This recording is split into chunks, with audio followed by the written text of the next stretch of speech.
ಗೆಲುವು ಸೋಲುಗಳನ್ನು ಸ್ವೀಕರಿಸುವುದು ಹೇಗೆ?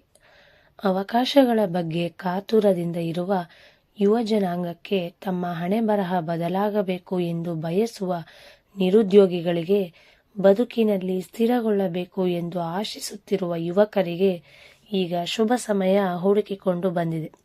ಸರ್ಕಾರವು ಅನೇಕ ರೀತಿಯಲ್ಲಿ ಸಾವಿರಾರು ಅವಕಾಶಗಳನ್ನು ನೀಡಲು ಸಿದ್ಧತೆ ನಡೆಸಿದೆ. ರಾಜ್ಯವಲ್ಲದೆ ಕೇಂದ್ರ ಸರ್ಕಾರ, ಖಾಸಗಿ ಸಂಸ್ಥೆಗಳಲ್ಲಿಯೂ ಸಹ ಅಪಾರವಾದಂತಹ ಉದ್ಯೋಗಾವಕಾಶಗಳು ಎದುರಾಗಿವೆ. ಪ್ರತಿಭೆ ತೋರದವರಿಗೆ ಅಪಾರವಾದಂತಹ ಗೆಲುವು ನಿಶ್ಚಿತ. ಎದುರಾಗುವ ಅಡ್ಡಿಗಳನ್ನು ನಿಯಂತ್ರಣ ಮಾಡಿದರೆ ಗೆಲುವು ಖಂಡಿತ. ನಿಮ್ಮನ್ನು ನೀವು ನಂಬಿ. ಸ್ಪರ್ಧೆ ತೀವ್ರವಾಗಿರುತ್ತದೆ. ಹಾಗೆಂದ ಮಾತ್ರಕ್ಕೆ ಹೆದರುವ ಅವಶ್ಯಕತೆ ಇಲ್ಲ. ಓದಬಲ್ಲನೆ ಅಥವಾ ಇಲ್ಲವೇ ಎನ್ನುವ ಸಂದೇಹ ಬೇಡ. ನಿಮ್ಮ ಬಗ್ಗೆ ನಿಮಗೆ ನಂಬಿಕೆ ಇರಲಿ. ನಮ್ಮನ್ನು ನಾವೇ ನಂಬದೆ ಹೋದರೆ ಮತ್ತಿನ್ಯಾರು ನಂಬುತ್ತಾರೆ?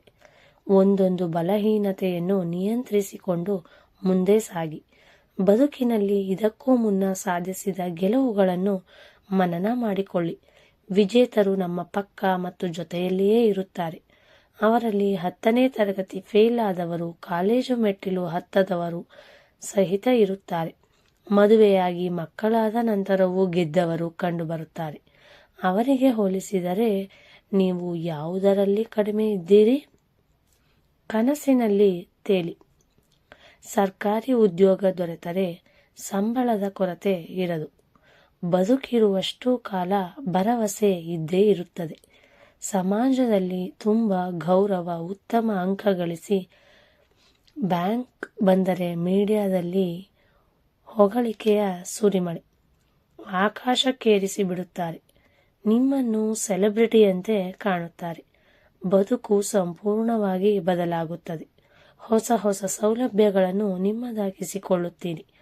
ಉದ್ಯೋಗವು ನಿಮಗಷ್ಟೇ ಅಲ್ಲದೆ ನಿಮ್ಮ ಕುಟುಂಬದವರ ಹಣೆಬರಹವನ್ನು ಸಹಿತ ಬದಲಾಯಿಸಿ ಬಿಡುತ್ತದೆ.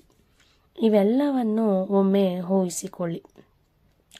ಕಣ್ಣ ಮುಂದೆ ಬಣ್ಣದ ಬದುಕು ಕಾಣುತ್ತದೆ ಅಲ್ಲವೇ? ತಪಸ್ಸು ಮಾಡಬೇಕು. ಬಾ, ಇಂದು ಕ್ಲಾಸ್ಗೆ ಬಂಕ್ ಮಾಡಿ ಹೊರಗೆ ಹೋಗೋಣ. ಮಾಮ, ಈ ಭಾನುವಾರ KGF ಸಿನಿಮಾ ನೋಡಲು ಪ್ಲಾನ್ ಮಾಡಿದ್ದೀನಿ. ನೀನು ಬರ್ತೀಯಾ? ಈ ರೀತಿಯ ಆಮಿಷಗಳು ಗುರಿಯನ್ನ ಪಕ್ಕಾ ಸರಿಯುವಂತೆ ಮಾಡುತ್ತದೆ. ಫೋನ್, ಸಿನಿಮಾ, ಆಟಗಳು, ಸಾಮಾಜಿಕ ಮಾಧ್ಯಮಗಳು ಸ್ನೇಹ, ಪ್ರೀತಿಯನ್ನು ಒಂದಷ್ಟು ಕಾಲ ಪಕ್ಕಕ್ಕೆ ಇಟ್ಟರೆ ನಷ್ಟವೇನೂ ಆಗದು. ವಿರಾಟ್ ಕೊಹ್ಲಿ ಸೆಂಚುರಿ ಹೊಡೆದರಾ? ಇನ್ಸ್ಟಾದಲ್ಲಿ ಇಷ್ಟದ ಹೀರೋಯಿನ್ ಯಾವ ಫೋಟೋ ಹಾಕಿದ್ದಾರೆ? ಇಂತಹ ಆಲೋಚನೆಗಳು ಏಕಾಗ್ರತೆಯ ಮೇಲೆ ದಾಳಿ ಮಾಡುತ್ತದೆ. ಇವೆಲ್ಲವನ್ನು ಬಿಟ್ಟು ಅರಣ್ಯದಲ್ಲಿ ಮೌನವಾಗಿ ತಪಸ್ಸು ಮಾಡುವ ಮುನಿಯಂತೆ ಬದಲಾಗಿ. ದಂಡಯಾತ್ರೆ ಮಾಡಬೇಕು. ಸರ್ಕಾರಿ ಉದ್ಯೋಗಗಳನ್ನು ಏಕಾಏಕಿ ಆರಾಮವಾಗಿ ಪ್ರಕಟ ಮಾಡುವುದಿಲ್ಲ. ನಾಯಕರಿಗೆ ಅಗತ್ಯ ಬಂದಾಗ ಮಾತ್ರ ನಮಗೆ ಅವಕಾಶಗಳು ದೊರಕುತ್ತದೆ. ಆದ್ದರಿಂದ ಅದನ್ನು ಪಡೆಯಲು ಅಗತ್ಯವಾದಂತಹ ಸಿದ್ಧತೆಗಳನ್ನು ಶೀಘ್ರವಾಗಿ ಮಾಡಿಕೊಳ್ಳಬೇಕು. ಈಗ ದೊರಕದೇ ಇದ್ದರೆ ಮತ್ತಿನ್ಯಾವಾಗ ಸಿಗುತ್ತದೆಯೋ? ಅಕಸ್ಮಾತ್ ಮತ್ತೊಮ್ಮೆ ಅವಕಾಶ ಹುಡುಕಿಕೊಂಡು ಬಂದರೂ ಅರ್ಹತೆ ಮೀರಿದ್ದರೆ?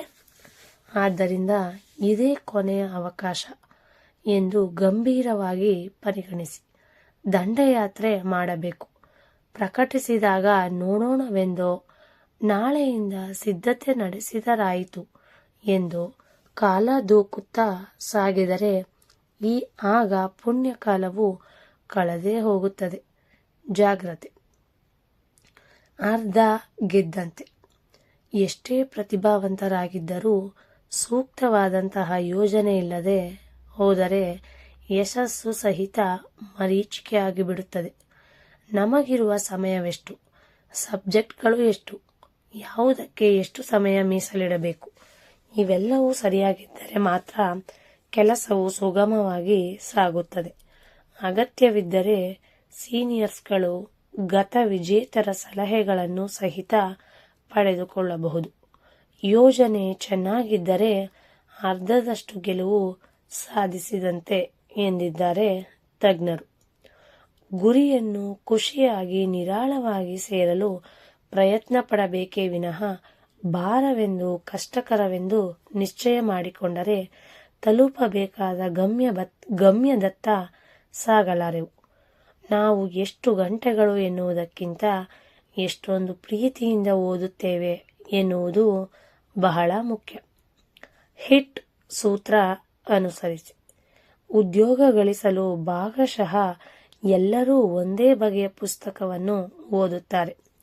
ಪರೀಕ್ಷೆಯ ಸಮಯ ಎಲ್ಲರಿಗೂ ಒಂದೇ ಆಗಿದ್ದರೂ ಕೆಲವರು ಮಾತ್ರ ಗೆಲುವನ್ನು ಯಾವ ಕಾರಣಕ್ಕೆ ಸಾಧಿಸುತ್ತಾರೆ? ಅಂದರೆ ಸಮರ್ಪಣಾ ಭಾವ ಮತ್ತು ಕಷ್ಟ ಸೋಲು ಗೆಲುವನ್ನು ಹೊಂದಲು ಸಹಾಯ ಮಾಡುತ್ತದೆ. ಒಂದು ಗುರಿಯನ್ನು ತಲುಪಬೇಕಾದರೆ ಮನಪೂರ್ವಕವಾಗಿ ಫಲವಾದ ಆಕಾಂಕ್ಷೆ, ಉತ್ಕೃಷ್ಟವಾದ ಸಮಯದಿಂದ ಪ್ರಯತ್ನ ಪಡಬೇಕು. ಇದನ್ನು ಹಿಟ್ ಸೂತ್ರ ಎಂದು ಕರೆಯುತ್ತಾರೆ. ಓದುವಾಗ ಮನವನ್ನು ಕೇಂದ್ರೀಕರಿಸಲು ಸಾಧ್ಯವಾಗುತ್ತಿಲ್ಲ ಎಂದು ಬಹಳಷ್ಟು ಮಂದಿ ಹೇಳುತ್ತಿರುತ್ತಾರೆ.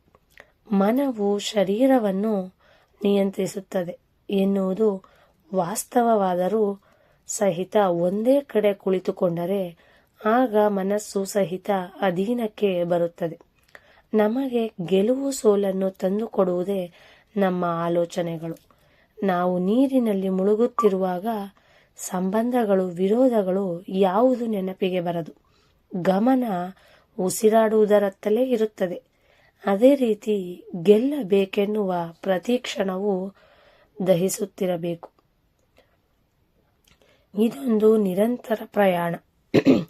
ಪ್ರಾಕ್ಟೀಸ್ ಮ್ಯಾಚ್ನಲ್ಲಿ ಸೋತು ಆನ್ಲೈನ್ ಮ್ಯಾಚ್ನಲ್ಲಿ ಗೆಲುವನ್ನು ಸಾಧಿಸುವುದರಿಂದ ಏನಾಗುತ್ತದೆ? ನೀವು ಅಂತಹ ಪರಿಸ್ಥಿತಿಯಲ್ಲಿ ಇಲ್ಲವೆಂದು ನಿರೂಪಿಸಿಕೊಳ್ಳಬೇಕಾದಂತಹ ಸಮಯ ಇದಾಗಿದೆ. ಸ್ಪರ್ಧೆ ತೀವ್ರವಾಗಿದ್ದರೂ ಹೆದರದಿರಿ. ಗಂಭೀರವಾಗಿ ಪ್ರಯತ್ನಿಸಿದರೆ ಯಶಸ್ಸು ನಿಮ್ಮದೇ.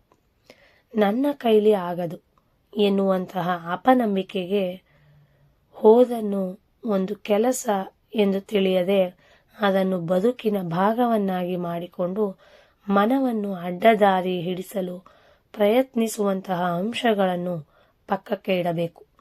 ಒಂದು ವೇಳೆ ನೀವು ಮಾಡಿದ ಪ್ರಯತ್ನ ವಿಫಲವಾದರೆ ಚಿಂತಿಸಿ ಇದನ್ನು ಮುಂದಿನ ಪರೀಕ್ಷೆಗಳಿಗೆ ದಿಕ್ಸೂಚಿಯಂತೆ ಕಾರ್ಯನಿರ್ವಹಿಸುತ್ತದೆ. ವ್ಯಕ್ತಿಗತ ಜೀವನ ನೈಪುಣ್ಯಗಳು ಹೆಚ್ಚಾಗಲು ದಾರಿ ಮಾಡಿಕೊಡುತ್ತದೆ. ಯಶಸ್ಸಿನ ಸಾಧನೆ ಮತ್ತು ಅಭಿವೃದ್ಧಿ ಹೊಂದುವುದು ನಿರಂತರ ಪ್ರಯಾಣಗಳಂತಹವು.